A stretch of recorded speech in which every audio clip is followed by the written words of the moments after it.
What's going on, everybody? Welcome back to another episode of the Hurt Business Podcast. My name's Faris Shirai, and today I'm joined by the promoter of Combat FC, Mr. Rick Caldwell. How we doing today, boss?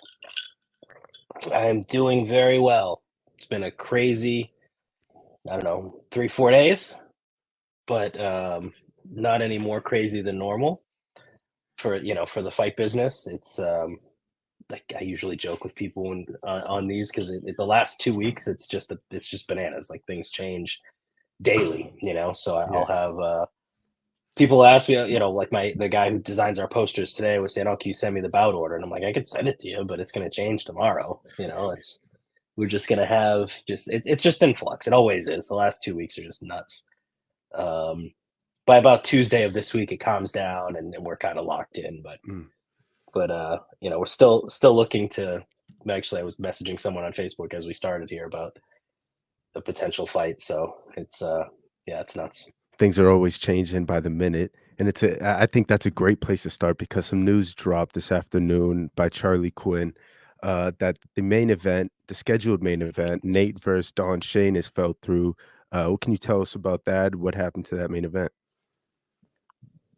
Um, Officially, I can't really tell you anything. We're happy for Nate. That's all I can. That's all I can say. Good to know. Good to know. Yeah, we're happy. We're happy for Nate, and I think people are going to be excited for him when news officially comes out on that. Mm. Well, I look forward to hearing that. Was there a replacement found for Don Shanis? There was and that was it was hectic. That was what was my beard wasn't this gray until the last 48 hours. But it's always tough because anybody who's willing to accept a fight with Don Shanis on short notice is either crazy tough and likely a weight class above, or there's someone that regularly accepts fights against guys like Don Shanis on short notice. So their record, like even if they're tough, their record goes from being 4-4 to 4-34 in the blink of an eye. Because as soon as people know, okay, this is a guy that'll fight a UFC vet on short notice, that's all they get offered. So it's tough. We had some guys that um, potentially would have been good opponents if Don was training for him on a full camp, like meaning training for that specific guy. Um, you know, but like wildly different style than Garib. So it just didn't make sense to do that fight on, 1 week's notice. Um, and yeah, there were a lot of guys that we talked to. I mean, I probably talked to 50 people trying to get a fight lined up for him. And, some of the guys liked the fight, but were just way off on weight. Um, because if it's a guy that normally fights at 145, unless they had a fight coming up that just dropped on them, they wouldn't. They're not usually within striking distance of making weight. So that was the other tough thing. We had some guys that are natural 145ers who were telling me that they were 180 pounds right now. So it was a challenge, but we were able to find someone. Um, and I was reluctant to move someone from a different matchup because I never want to see anybody else lose a fight, right? We don't want to prioritize Don over somebody else. But Jerry Muse actually called me up and said, that he's been wanting the Don Shanis fight, but he couldn't get down to 145.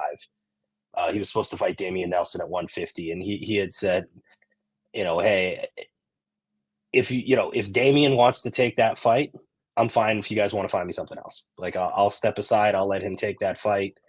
You guys can keep Don on the card. Hopefully I can get Don on the next one and, see if you can find me something else. So that's what we did. We offered it to Damian Nelson. He jumped at the opportunity, and excuse me, that's going to be a really, really fun fight. I don't know if you've seen Damian Nelson fight much, but very, very good athlete. The guy can crack. Good takedown defense.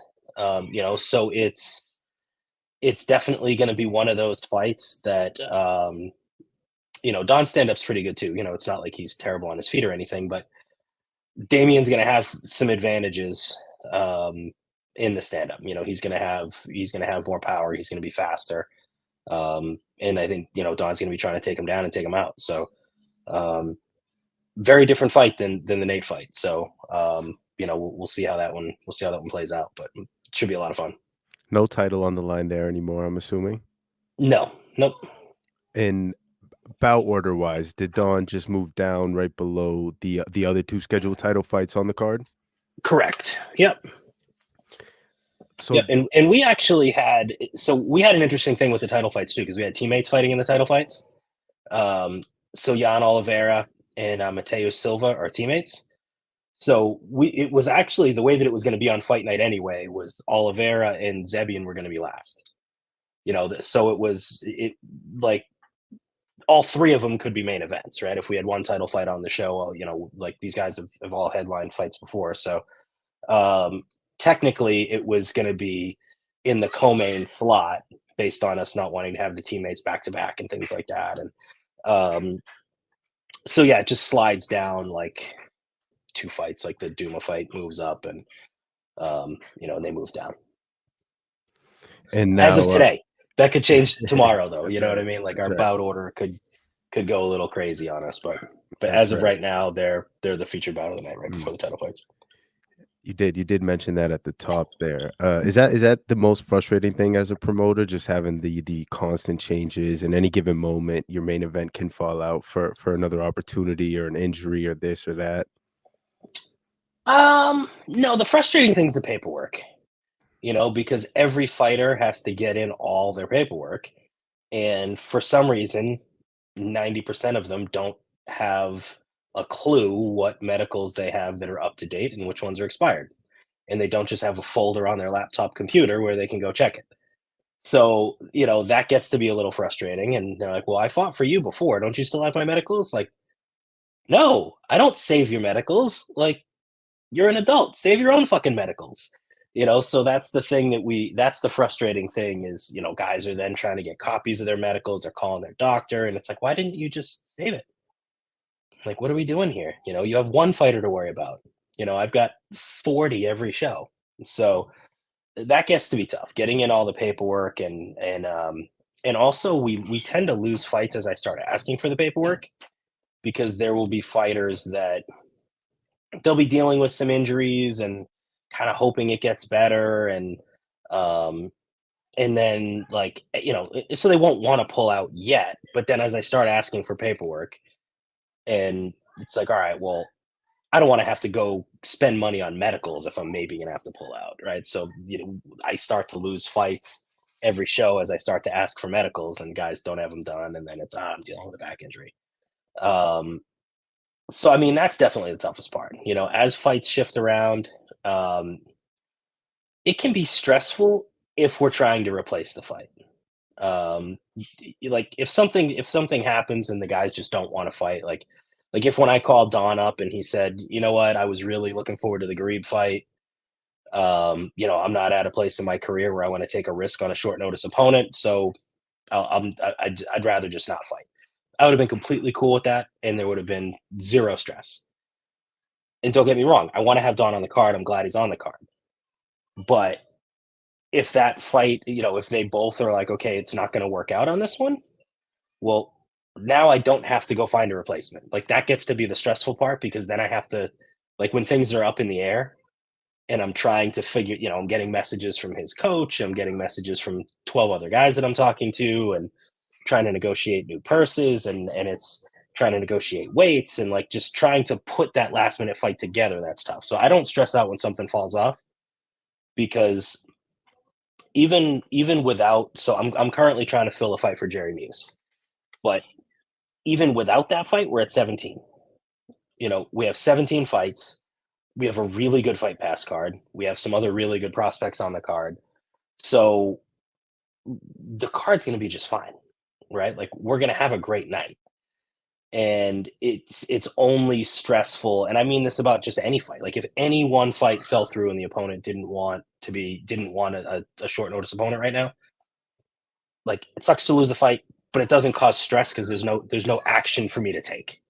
It gets to be stressful when it's okay, he wants to stay on the card. These are the types of opponents we're looking for. Let's go find it, right? And everybody's different. Like some guys, if it's a short notice opponent, they're like, I'd rather not take any risks. So just find me someone that's not going to be a huge risk. Some guys say the exact opposite. And they say, I don't want to fight a guy that's, Jerry Muse, for example, like there was a 1-1 guy that offered to step in and they said, we don't want to fight a guy with just a couple pro fights. Jerry's a 6-0 pro now. Yeah. And he's fought some guys that didn't have a ton of experience. Right. So he's looking like he doesn't want to have another guy like that.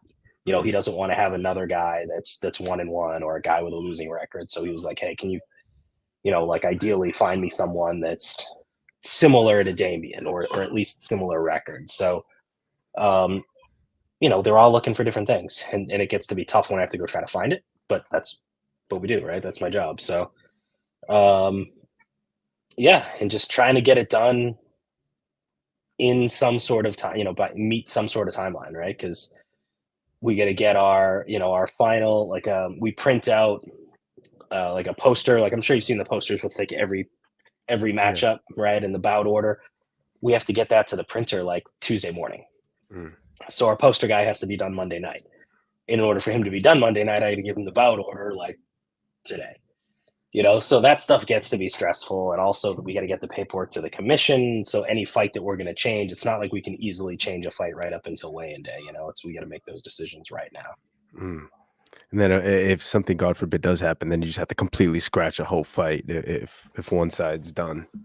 Typically, but again, it depends, right? Like we've had, on rare occasions. I mean, if there is a replacement that you can easily get, on our very first show, James Campbell had a gross staph infection. Like his elbow looked like it had a baseball on it, and it was just, he tried to stay on the card. They were, I'll spare you the details, but they were draining it for a week, right? And he was trying to stay on the card, but then had to pull out. And it was positive for staph. He had to pull out the night before. Matt Denning had fought shortly before that. He's a guy that will often take fights on short notice. And the morning of weigh-in day, I mean, I think I sent him a message at 7 a.m. on weigh-in day. And by 9:30, he was in the car and he was driving down to take the fight. So, there are instances like that where, we'll try if there's a guy that we know. Like if something were to happen that's within spitting distance of 150 pounds, then yeah, Jerry Muse would probably slide in. Like Jerry would probably jump in and take that fight. So if we have someone that has all their paperwork in, that's local, but I mean, if we have to start, like at this point, it would even be tough to find someone from out of state right now, because if it takes us, till Tuesday to get a fight agreed upon, like to try to find a flight that the fall, if they're going to fly out Wednesday, it's tough. Like someone's got to be from driving distance at this point, I think. Yeah, for sure. That becomes really complicated. And look, I'm a huge Captain America fan on this side of town, so I'm really hoping you guys do He's a lot of find an fun. opponent. Yeah, yeah. He always brings the show, the walkouts, the performances. He's all around a fun guy to watch. But it's a fascinating perspective that you provide. I want to flip that token from the most frustrating to your favorite thing about promoting fights. What would that be? I mean, I'm a fan. I like watching fights. So the cool part about it for me is Friday night I'm gonna get to watch a bunch of fights that I want to watch. That's the fun part about doing what I do, because I book fights that I feel like watching. So, and it is also cool. Like when I go home and I actually leave the arena and I probably get home at 1 o'clock in the morning and I pull up the Fight Pass broadcast and I actually watch most of it back. I probably go to bed at, 2:30. And, so I don't watch it all, but I watch most of it back because I like seeing how the product looked on TV. I like hearing the commentary. I like seeing the shots that they used. I like seeing, just all of it. Like every piece of the production, I really enjoy it. So it's cool seeing the hard work kind of turn into something really cool, especially when the night goes well. And that's the tough thing. You can't really control how the night's going to go. Um, like we put together some really good fights. They could end up sucking. Like we never know. You never know how it's going to go. Um, some fights that on paper look amazing end up turning out to be not so amazing. But we've also had it go the other way, where some fights that I was kind of unsure about ended up being some of the best fights we've ever had. So when it all comes together, it's really cool. And hearing the crowd go crazy, and it's a lot of fun. But I'd say just like kind of most of all, I get to just I get to just watch fights that I want to watch, and it's cool when like fights that if a different promoter set this up, I'd be like, oh shit, I'm gonna have to buy the stream for that. Like that's gonna be a cool fight. I want to see that. Like I get to book them and watch them. Mm, Like mm. cage side, so it's cool.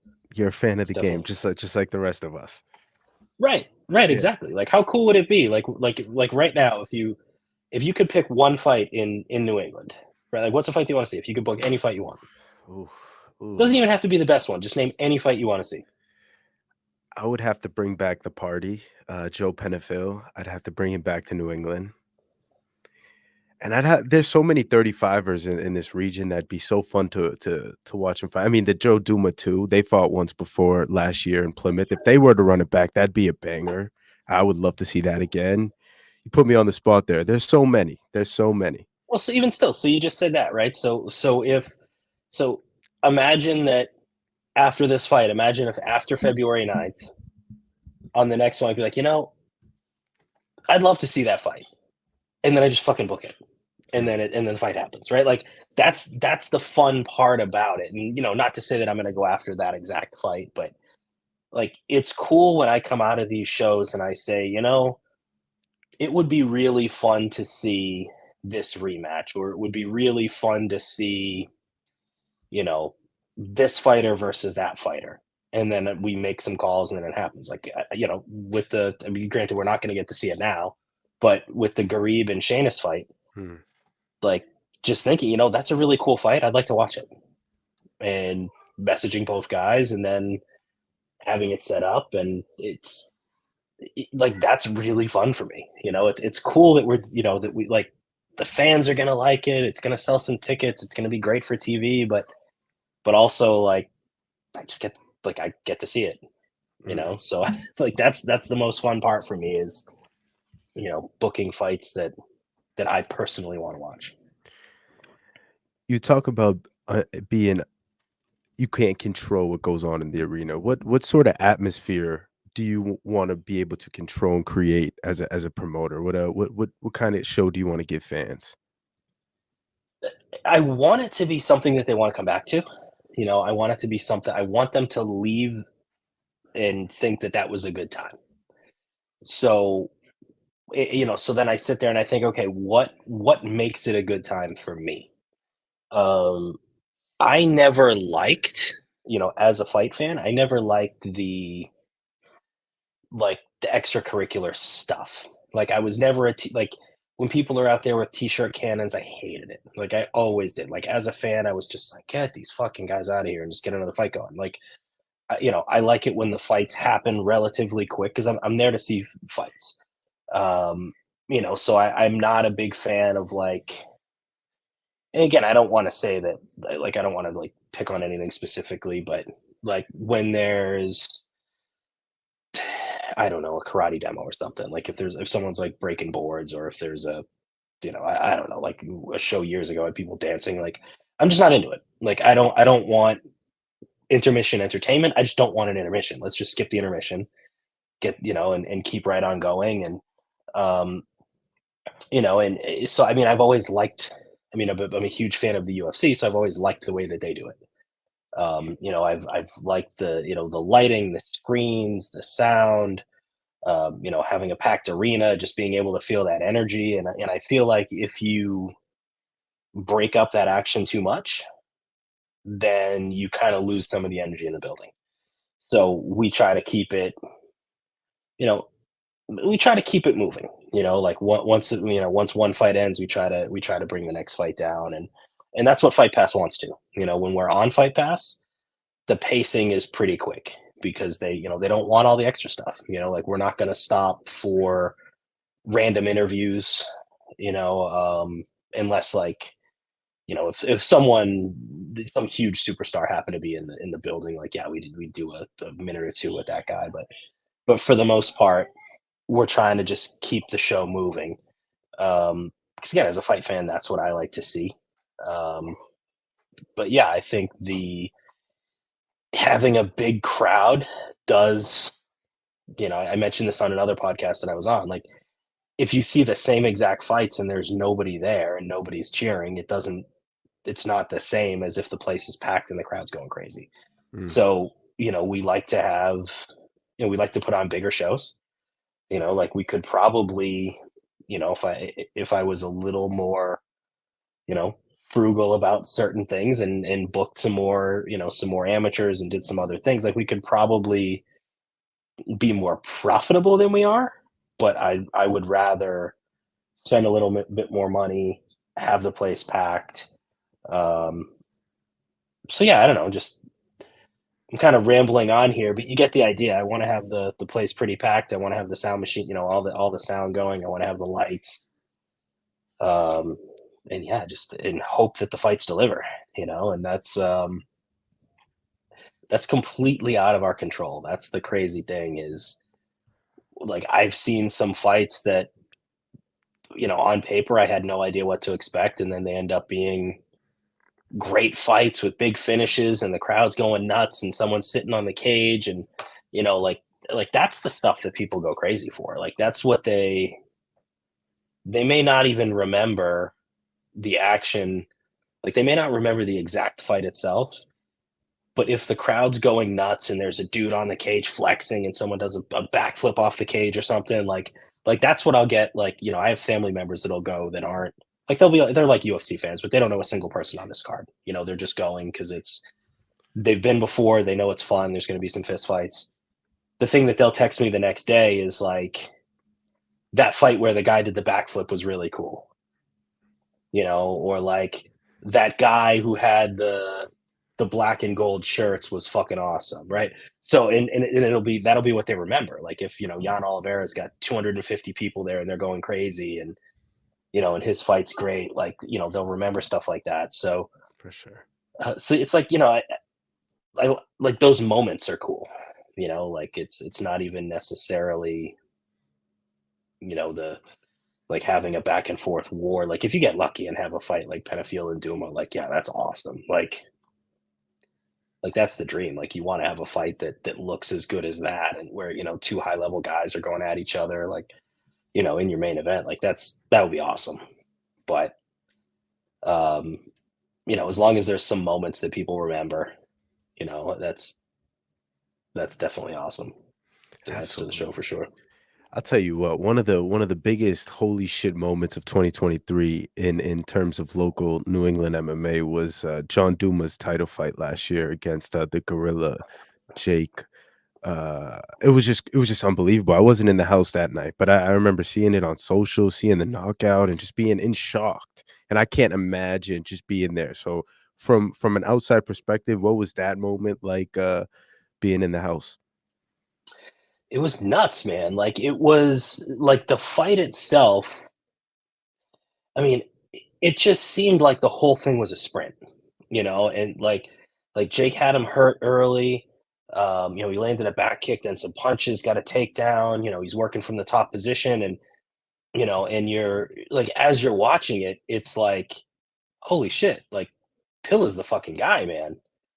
Like, wow, he's doing this to Duma. Like, it looked like he was going to get him out of there, and then Duma gets back to his feet. And then I actually talked to Jake afterwards because, and what actually happened was there was a punch that I can't remember exactly which one it was, but there's a punch that Duma landed that Pilla didn't see. And from that point on, Pilla's legs were gone, and he said that he it looked like he was tired, like you could see that he slowed down, and people were thinking, oh geez, it looks like Jake might have he might have overexerted himself trying to get the finish there, but in his head, he was backing up, just like come on, legs, like catch back up, and he was hurt bad, and he was just trying to circle away and just trying to stay away from Duma long enough to regain his composure. But I mean, he was hurt real bad before that. Excuse me. So yeah, and then Duma did what Duma does. He put the pressure on him, and he landed a clean shot, dropped him, and and it's so interesting because when Jake fights, he brings a big crowd, and he actually sells out one whole section Mhm. of our stadium seating. So in that section, there's probably 225, 230 people, give or take, and then he also sells more tickets on top of that.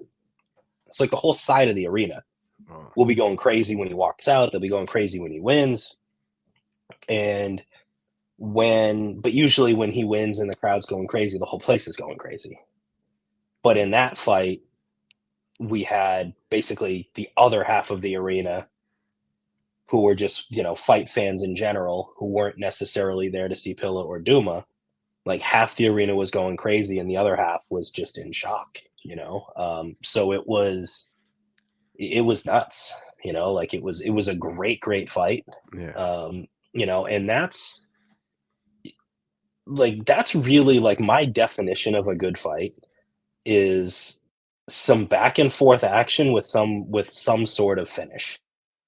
Like that's like, and if you have some other fun stuff mixed in there, like if somebody gets run over and there's somebody looks dominant and wins in 30 seconds, like if you have, one or two of those mixed into, like the crowd goes crazy for that too. So like, but like my definition of a perfect fight is like when there's some back and forth action, they both take some damage, and then one guy puts a stamp on it. Like that's like the ideal fight for me. Like, so either of the title fights that we have, I would love it if both guys are hurt at some point, and then one of them gets a finish and is flexing on top of the cage.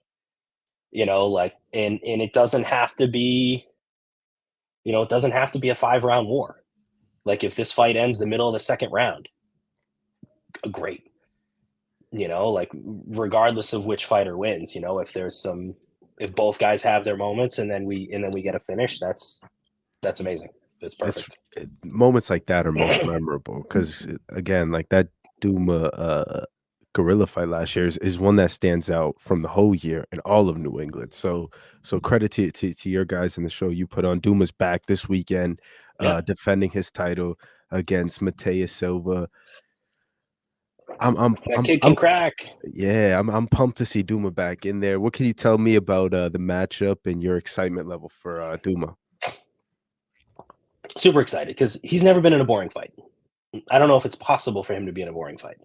He's super hard to finish. He pushes the pace. He's good everywhere. He's the type of guy that if he got a little bit of a promotional push, he'd be everybody's favorite fighter. Like he's that type of guy that is like he's got that New England tough thing about him, right? Like he's like we always seem to like the scrappy underdogs, right? And he's and I wouldn't say he's an underdog in this fight, but you get the idea. Like with Duma, he's he tries to outwork everybody. He tries to push the pace. He tries to break people. Like it's exactly the type of athlete that New England fight fans fall in love with. So he's a lot of fun. He's a lot of fun to watch, and the guy that he's fighting, I would say, is probably more of a sprinter than Duma is. Um, Silva hits super hard. He's going to be faster than Duma. He's going to have more power on his strikes than Duma. I believe he's a black belt or a brown belt in jiu-jitsu as well, but he's clearly more of a stand-up guy. Um, I would say probably, like there's a lot of guys in the UFC, right? Like Vitor Belfort was a black belt, but you never really saw him submit anybody. He just tried to punch the shit out of everybody. But he knew how to grapple. I'd say Silva's probably the same way. Like he's not going to be like he's not going to be pushing the grappling exchanges, but he knows enough. Like he's good enough on the ground that he's unlikely to get caught in something sloppy. But yeah, it's we'll see. I mean, he's going to be trying to take Duma out early. Duma's going to try not to get taken out early and break him. You know, he's going to, like typical John Duma fight, he's going to try to take him into deep waters and drown him. So we'll see how it goes. Should be a fun one either way. Yeah, It shouldn't go 5. I'd be shocked Ooh, if it goes 5. yeah, yeah, I mean, I yeah. don't think either title fight's going to go 5. I'd be Mm, shocked if either one did. yeah. Agreed, 100% agreed. I think both matchups are just filled with killers. I think if there was one to go the distance, it might be the Duma one, but like you said, I mean, it has all the makings for of a great fight. Yeah. Aside from your 2 main events, the 2 title fights, is there a fight that you have circled like this one's gonna be good? There's a bunch of them, man. So I'll run through a couple if you don't mind. So as far as one of the bigger fights that I'm really looking forward to and I think is going to be good, um, Carlos Lazoya and Chris Dissanel. That fight's going to be awesome. Um, Chris is a dog. You know, he fought for our belt. You know, against Pampos Gregorio, who's now in the UFC. I think he fights in the UFC next month. Um, he fought on, you know, Gregorio fought on Contender Series, won in about a minute. You know, knocked out the Fury FC champ. So, and that Dissanel fight was, I think, in the middle of the 5th round. It got stopped by, you know, leg kicks, right? So Chris is tough. He went just about 5 rounds with the guy. He's a dog. Like him and Duma would be a lot of fun. Like very, very similar type of guys. Very similar fighting style. Um, and he's fighting Carlos Lazoya, and a lot of people don't know Carlos up here because he's fought mostly in other parts of the country. Um, Very good grappler, very good jiu-jitsu guy. Stand up is good too.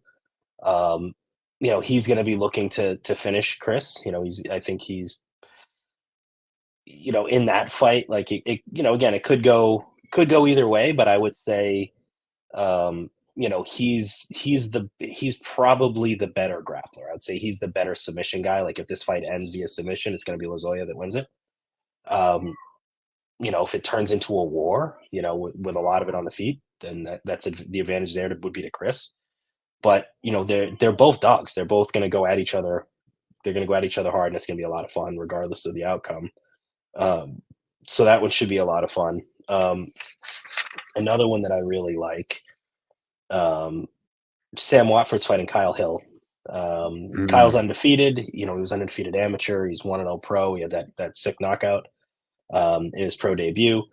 And 3-piece Watford's and a tough as shit. soda. Yeah, yeah. Watford's tough as shit, man. He fights all the toughest guys, and he very rarely looks bad. You know, like you never see Sam go out there and look bad. Like he gives guys a hard time. Um, you know, he's going to go out there and it's going to be a fist fight. You know, he'll probably try to take Kyle down at times, but Kyle's a very good grappler as well. So I mean, this is a very big test for Kyle. Um, you know, it was. I mean, Watford just beat Pat Casey not that long ago, like 6 months ago, and like nobody would put Pat Casey in with a guy who's got one pro fight, right? So and Sam beat him. So I mean, this is a big test for Kyle. It should be a lot of fun, but one of the fights that I think could be fight of the night. Josh Medeiros is fighting Adrian Haley. Um, have you had a chance to see Josh fight? No, not yet. This will be my first one. Yeah, so he's tough. Like he's just one of those guys that like he's mean, you know, like he tries to go out there and take people out. Um, you know, multiple time state champ wrestler in high school. And he's been knocking guys out. Like in kickboxing fights, he was landing like spinning back kicks, and you know, he's in his pro debut, he fought Dave Doral, who's a really tough guy. And you know, he knocked Dave out in that fight, and he's I mean, he's one of those wrestlers that can really crack. Um, and Adrian Haley has fought nothing but tough guys. I mean, he's got wins over Justin Valentine as well as Richie Santiago, who was on Contender Series. Mm. So I mean, this is another one of those fights where we've got a 1-0 pro taking a big test in his second pro fight, and they both push the pace. You know, they're both.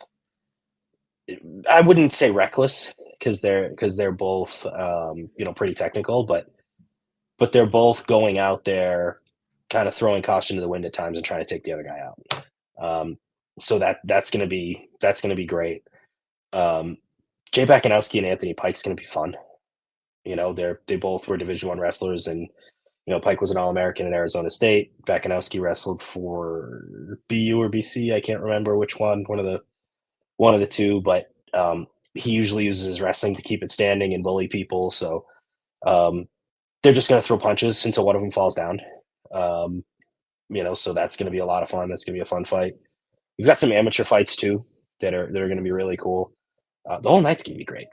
Like, that's the thing. I'm excited about it because I booked a whole bunch of fights that I want to see. So, I'm going to be entertained all night. So can't wait. That's exciting for me to hear, as I will be in the house on Friday. Is there anybody on the card that maybe isn't getting the attention that they deserve from media and from the fans?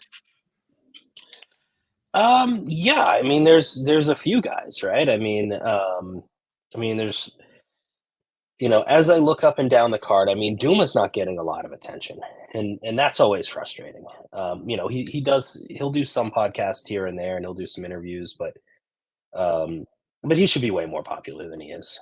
Like, there should be way more people excited about that kid fighting. That Lazoya Dissanel fight's not getting a big pop either, and that fight's fucking awesome. Dissanel's a guy that, if you look at some of the guys that he's beat, he's finishing tough guys up here in New England. He's super tough, but he doesn't fight out here that often. So, a lot of the guys don't necessarily view him the way they should. I mean, Damian Nelson and Shaynis is going to be a lot of fun too. Like, that's, I think there are going to be some people that look at it like, okay, Garib's off the card. Shaynis has taken a last minute replacement, and they're not going to think that it's a super risky fight for Shaynis, but this is a very risky fight for Shaynis. So that's especially just changing the types of opponents, right? Like, Garib's very good. He's very technical, but he's not going to knock you out clean with one shot. Damian Nelson can knock you out clean with one shot. So it turns into a different type of fight, instead of being more of a chess match. And I think that's what Garib and Shaynis was going to be. I think they were both going to try to impose their will, but I think it would be a very technical chess match between the two of them. It goes from that to a great athlete who's going to come in there and try to get you out of there with one shot. He's going to try to keep it on his feet. He's going to try to avoid your takedowns and take you out. So, I mean, that's going to be great. One other guy too, and when you say if he's not getting the attention he should, I just mentioned 10 or 15 guys on my card and I didn't even fucking mention them. So, I'm part of the problem here too. Romano Medina is awesome. He is such a good fighter. And, he, as an amateur, he beat Eddie George and he beat Mo Kanani, who are both pretty well-known guys now. They're both kind of top of the region type guys. Romano stayed in the amateurs a little bit longer. He did some kickboxing fights as well. He's still a fairly young guy. But if you look at the people that he beat as well, I can't remember the name of the guy he made his pro debut against, but he's a pretty tough guy.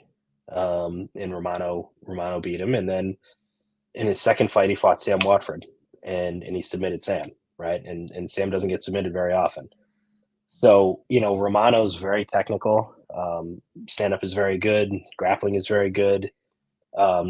He's one of those guys that I think if we fast forward 12 months, like if he stays active, right? If he stays active and is able to get a few fights in over the next 12 months, he's one of those guys that, like, he could be beating some of the tougher guys in the area.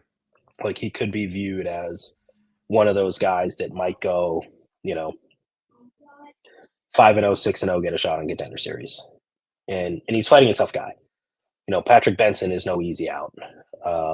He's a purple belt in jiu-jitsu, wrestled in college. The stand-up in the again, if you look at it on paper, the Dylan Lockhart fight was a first-round knockout, right? Like, Lockhart finished Benson in the first round. But that was actually, was it the first round or was it the second? I don't know if you have it up in front of you. I don't know. No, just Yeah, seeing it him. looked like you were looking at the screen, so I wasn't sure if you were pulling it up, but it might have been the second round. But even still, the two of them were like there was a lot of back and forth exchanges, and I remember as I was watching it, it was like okay, like he's a guy that came in from out of state that like he's better than his 500 record. Mhm. You know, like he's always taking tough fights, and you could see it where like okay, he's landing some big shots. Like we got to fight here. You know, this is going to be awesome. And Lockhart was a guy that again, Dylan's awesome. He was on Contender Series and super tough guy. So you know, it was back and forth until the finish. So I mean, this isn't an easy fight for Romano by any means, but I think Romano is, you know, if you look at a lot of the guys in the area, there's so many guys that are, you know, 1-0, 2-0. He's one of the guys that I don't think a lot of people are going to be lining up to fight. You know, and he could be the best prospect out of all of them. Oh, that's exciting stuff, and he'll be fighting on your card on Friday. Absolutely. So Rick, yeah, we've got a ton of prospects, man. yeah, I Ton of mean, guys that are going to be really good. I could not be more excited for this card on Friday. 2 title fights. We still get to see Don Shanis. Many, many, many more fights that you mentioned. I look forward to that and meeting you. Thank you for the time tonight. Are tickets still available for people if they still want to get out there? They are, yeah. A lot of the cage side seats are gone. I think we might have a couple second row seats left. Most of the tables are gone. Most of the $100 seats are gone. There's some assigned seating still left, but yeah, the place is gonna be packed. Yeah, we've got a big night, so it's gonna be a lot of Seven, fun. 17 fights. I can't wait. What time do doors open? Doors are gonna be at 6. 6. Fights Yeah, and we do start. have 2 grappling matches too. I didn't even talk about that, right? And I usually don't if we're talking about an MMA show, but um, Leon Davis just won a world championship in grappling, right? Mhm. Leon Davis is great. He's grappling Rick Hahn, who was a judo Olympian, you know, multiple time Bellator tournament winner, you know, fought for the title against Michael Chandler, right? So Rick Hahn's a great grappler. He's really fun in there. Leon's awesome. And God, the WWE guys are gonna be pissed at me for this because I can't like I'm not a huge WWE guy at this point. Um Gigantic guy, Titus. I don't know if you're a WWE guy, but there's a guy that's of course I gotta Google this now. I, God damn I it. I was at Um, one point, but at this point, they lost me years ago. Years ago. Titus O'Neil is the Okay. name I was looking for. Sorry, I couldn't remember his ring name. So Titus O'Neil is actually going to be there walking Leon out, right? And so that's you know that's kind of cool. There's going to be a WWE guy in the house. We're going to have him sitting cage side too because we can't have people bothering him. But um, and you know, and we also have in the other one Mike Zakelli and Nate Lamont. You know, they're both gym owners. Nate hasn't competed in a long time. You know, he mentioned that he was looking to do it because Romano's on the card and Romano was training with him when he was a kid. And you know, when Romano was a teenager, it was you know someday I'm gonna you know I want to fight on the same card as you, coach, right? And that's something he's been saying since he was a kid. And you know, Nate's an older guy now. You know, he's got to be 40 ish, you Mm. know, 41 something like that. He hasn't fought in years, but he wanted to come out and do a grappling match because his you know his kind of star pupil had always wanted to compete alongside him. So you know that's going to be cool too. So we get a couple grappling matches. Those will kick off right at 6. I'm sorry, at 6:30. Doors are at 6. Grappling matches at 6:30, and then we're live on the UFC Fight Pass Facebook. So there's an hour it'll be 2 or 3 fights depending on how fast they go, and that's going to be free again on Facebook and YouTube, kind of as a lead-in show, like you know, tune into Fight Pass, right? So we have that hour-long show, and then we're live on Fight Pass at 8. There's some other fights on the West Coast that night, so we wanted to get ours in earlier, so we weren't competing head-to-head with every Fight Pass show that night. So our Fight Pass card should be 8 to 10 ish, and then the prelims are all after that. So it's yeah, if we end up with 17 fights between Facebook and um, Fight Pass, that'll be from about 7 to 10, and that should be 9 fights. And then could go a little faster. We'll see how the pacing ends up going. But so from 7 to 10, you'll have about 9 fights, and then the remaining 8 fights. And let's be real, I'm going to lose something this week. We always do. The remaining 7 or 8 fights will be from 10 to 11:30, midnight-ish. And those won't be streamed anywhere. Those will just be in the venue. Nice. Yeah, got to We be film there, them. be square. We film them all, and we'll be posting highlights all night, but we'll also be, we'll upload the prelims to YouTube at some point. We want to make sure guys can see their fights, but yeah, the live portion will be from 7 to 10. Gotcha. The streaming anyway. You mentioned the WWE superstar that's going to be in the house. Anybody else that's hinting or rumored to be in the house that you can let us know about? We've got some stuff in the works, but I don't. I don't want. I don't want to put any of it out there yet, Fair. just in case it doesn't happen. But I mean, there'll be like one of the people, if they show up, it'll like people are gonna look at it like what the fuck is this guy doing here? Like how does he even know that this is happening? Like not from here. Like Interesting. like big time celebrity that was Cool. gonna, again, he's got a relationship with someone on the card. So yeah, we'll see. We've got a whole bunch of cool stuff going on. But I mean, really, it's going to be a good night of fights. That's the biggest thing. It's going to be a good Absolutely. night of fights. I like the way we have it set up. If you haven't been in our venue yet, right? No, it'll be my first time. Yeah. So the cool thing about our venue is it's long and it's fairly narrow. So on the sides, it's almost like you're at a hockey game, right? Where your first row is at level with the ice, essentially, maybe a couple, 6 inches above, 8 inches above, whatever. And then every row goes up, right away. On the sides, that's exactly what it's like. So if you're in like the third or fourth row, you're technically in like the stadium seating and you're starting to go up. But you're like 30 feet from the cage and so imagine being like center ice at a hockey game, 10 rows up. It would be a crazy expensive seat because you're right there. And that's how our seating is on the side. And then we have tables on the floor. So the only seating on the floor, there's a couple rows, there's like rows 1 and 2 that are our cage side. And then we've got some VIP tables on the floor. So there's not a big mass of people on the floor. There's more room in between when there's the tables. And yeah, that we've got big screens, so guys walk out in front of a big LED wall. The Fight Pass guys, like their photos and names will be up there and everything. And it's just really, it's a really cool walkout area. There's lighting, there's smoke, there's, we do a real good job of the walkouts. And we actually use the same production guys that they use for the Game Bread bare knuckle stuff. Cool. Yeah. So if you've ever seen their fights, like with what their walkouts look like, and we're using the same camera people, the same video walls, same everything. So yeah, it looks really good. Yeah, it looks really good, man. And that's Shriners Auditorium over there in Wilmington. I Yep. cannot wait to be in the house for the fight and to watch all these. Rick, I really appreciate the time tonight. If you haven't already, please grab tickets online or check it out on Fight Pass, 7 p.m. Friday, February 9th.